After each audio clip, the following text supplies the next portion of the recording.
Panie, proszę przyjdź, serce Ci otworzę, chcę, byś mieszkał w nim, ze mną zawsze był.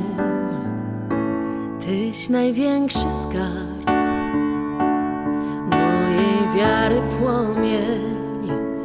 Pragnę z Tobą iść, kochać tak jak Ty.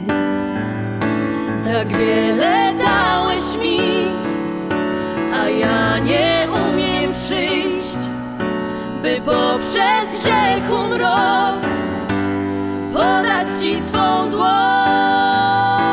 Cóż mogę Tobie dać za tyle w życiu łask?